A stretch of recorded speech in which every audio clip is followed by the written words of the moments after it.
Hey, what's going on, guys? Your girl, Audrey Rose, and we are backstage White Oak Music Hall with the one, the only Alex Warren. Hi, how are you? Good. It's so good to have you here in Houston. It's good to see you face to face. Thank you. I'm so sorry I lived to disappoint.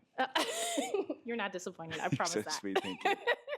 Now, tonight's going to be a big night because you've been on this tour, sold out show. Yeah. You've been selling out venues all over the country, honestly. And then Ordinary's doing amazing. Love is Blind had it featured on there. Yeah. I feel like you literally have the wedding song of the year. It came out just in time. Thank you so much. I've been hearing it everywhere. We play it all the time. And you just did the surprise performance with Jelly Roll last night. I did, yeah. At Stagecoach. So we got to start with there. Oh, cool. How did that come to be?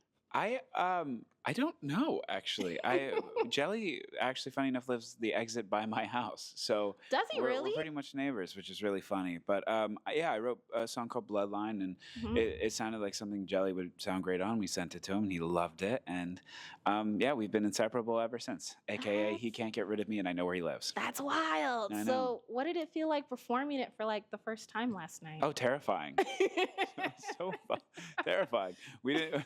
The cool and scary thing about festivals, which that was my first festival I've ever played. Was it? So headline or going out at a 90,000 person thing is already terrifying. Oh, 100%. I believe that. And on top of it, it's also, that was the first time we ever sang it. So it's terrifying.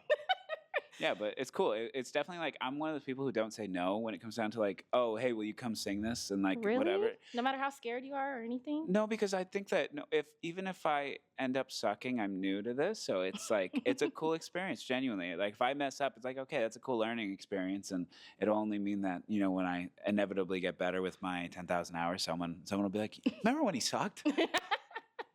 What's funny though? I feel like as artists and like a secret, I feel like every artist is always insecure. Oh my God, everybody is always insecure, especially when you're getting on stage, that many people and things like that. Like, is there ever been a time where you've messed up or missed something and like we didn't even notice ourselves? Every night. Every night? Every night I get on that damn stage. I swear my camp is probably so over me. I'm one of those people who I'm a perfectionist and I'm never perfect. So I always have an issue with something. Oh, same.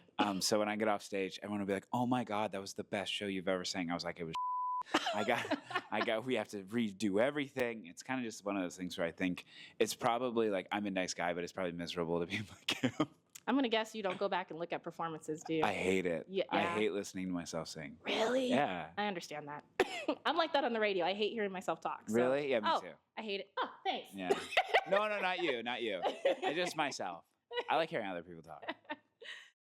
So you called this tour Cheaper Than Therapy, and I love the title of the tour. Thank you. You hated it.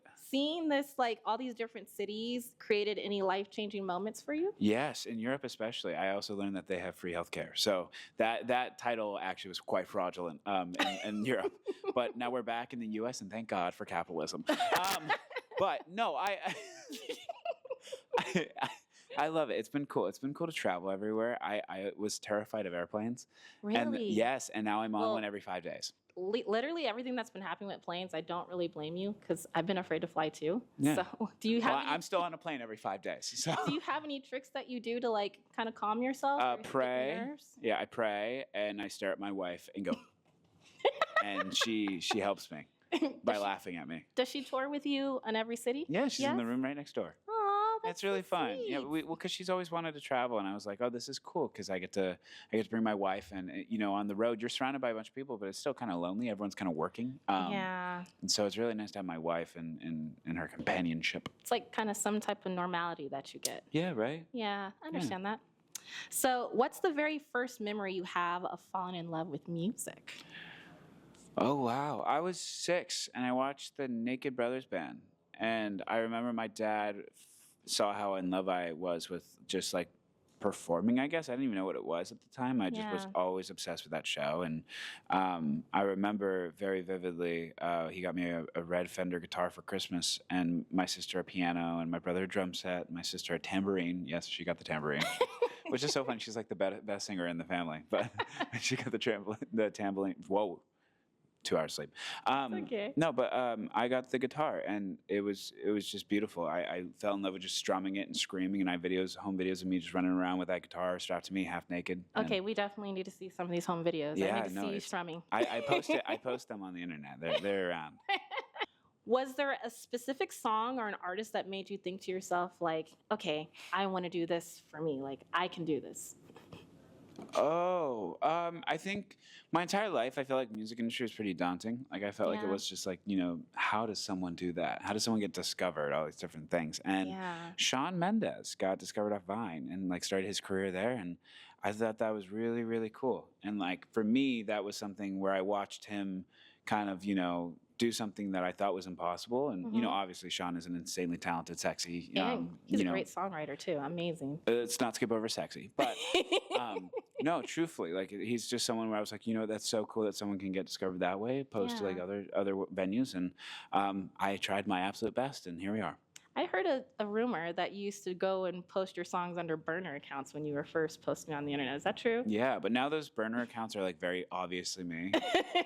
Like I have like 5 different accounts, maybe 7, I don't know, but they're very obviously me. Do you remember like the usernames or the different aliases that they used to? They used to be. It was like, I mean, I wasn't really an alias. Cover's boyfriend was pretty obvious. But no, there was a lot of like users 90299 stuff like that. Yeah. So did you just really never think anybody would link that it was you whenever we're listening to it? Or? I think it was more I was terrified to fail. I guess I like failed my entire life at trying to become a musician, and like I would do talent shows and all these different things, and no one really cared, and I got bullied a lot for it growing up. And so when I would post on this burners accounts, it was like, oh, they won't see it, and hopefully if it goes viral, it's cool. So like so if it fails, no one's going to see it, so no one will know I failed. And if it does really well, everyone's going to be stoked because it did well, and so they're obviously going to be like, oh my God, I saw your viral video. That was the idea behind it. So you're talking about writing music. When you're writing music, do you feel like you're healing something in yourself when writing, or how does that process kind of come for you? Well, therapy was weaponized for me as a kid with my mom, and I think that was something where like therapy never worked for me because I felt like it was kind of just like my mom's way of being like, see, you have to listen to what I'm saying. Yeah. And yeah, so when I didn't really want to talk about what I went through and the things that I've gone through and the trauma that I've endured. And when it came to writing music, I felt like that was where I was able to tell my story, but also kind of get it off my chest. And it's been like really cool. I write with the same people. They're my therapists in a way, and they're my close friends. They know everything about me. And I cry with them. We laugh, we smile, we write these amazing songs, and they're all with the same people. Is it still hard for you to sometimes get up on stage and do those songs? Because, you have some songs that are really gut-wrenching, some songs that are about grief and stuff. Is it hard for you to perform it? Because I think sometimes you relive those moments or relive those words as you wrote it. I do. It just depends. Like a lot of times it's hard because I want to make sure they're perfect. I want them to feel the way the record feels. Yeah. And it's difficult when you sing every single night or on 2 hours of sleep and just flew in from Stagecoach. Yeah. So it's definitely like difficult to kind of be like, okay, I'm human and this isn't going to sound perfect. Yeah. But when it comes down to feelings in the songs, it's something where when we write them, I get them the day of, and I sit with them for months. Really? So I have these records for months, and I'm just playing them on repeat in my car, crying. Like I have videos on my phone of just like listening back to a lot of these songs, bawling my eyes out, and just like I remember first time I unearthed a song I'm teasing right now. I quite literally, we rewrote it. We were chasing it for so long, and I listened back to it with like a rep from TikTok and a bunch of people in the room, and I just started bawling my eyes out. And I was like, really? It was just something cool. Yeah, so I cry, and it's emotional for me while I listen back, but not when I sing it. Not when you sing it? Because that's for them. That's not for me. What has been one of your favorite moments on tour? Like as you're singing these songs, because one of my favorite songs of yours is Troubled Waters. Oh, cool. I love that song. Hey, it's a to sing.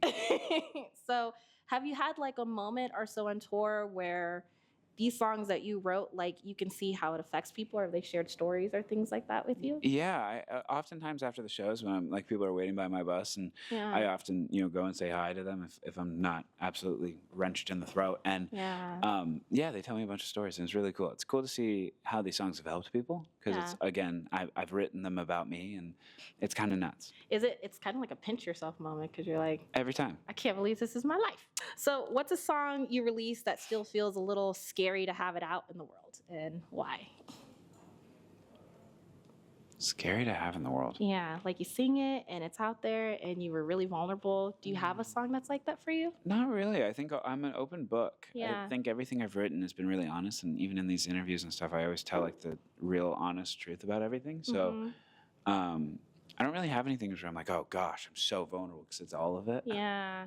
I think when my brother's around, there's a song called Change Your Mind. I wrote about him, you know, and his battle with mental health, and that one, for when he comes to my shows, it's really difficult to sing. Really? Yeah. I mean, I can understand that. Yeah.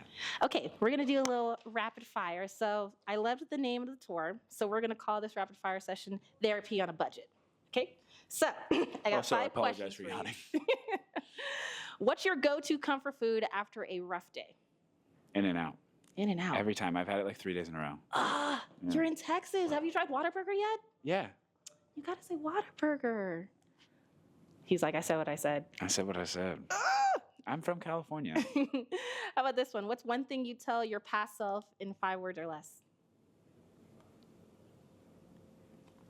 You'll be all right, kid. You set me up for that one. I sure did. Stage or studio, what's more healing? What was it? Stage or studio? Yeah, which one is more healing? Studio. Studio for sure. A lot of artists don't like the writing and everything. They just like performing, and I'm the opposite. Like, I love performing, don't get me wrong, but I am obsessed with what I have in the studio with my group, and we are so locked, and we write such amazing songs that I love doing it. What's your cheaper than therapy go-to besides music? Besides music, surfing. Surfing, really? Yeah, it's the one time where I'm unplugged. I don't go on my phone, obviously, because you're in the water, and watching the sunset, and I feel close to my parents. It's cool. That's awesome. Yeah. Well, since we are talking therapy on a budget, you're in Texas, and the number one thing that you have to go to Buc-ee's. So I got you a little bit of therapy on the road. Oh, thank Beaver you nuggets, so it's much. the go-to, and Yes. and jerky. I okay? love these. Yeah, on tour we stop a lot, but I also have a Buc-ee's by my house. Really? Yeah. Yeah. Oh, well, I hope you enjoy the beaver nuggets. Thank you. then. I love beaver nuggets. They're the best. They taste like Pops. You know the Yes! cereal. That's why I love them. They're so good. Oh, well, thank you so much, Alex. Thank I can't you. wait for the show tonight. Sold out. It's going to be exciting. Thank you so much. Sorry, I'm reading these ingredients. No, you're good. That, as you can tell, I go in a swimming pool with my shirt on.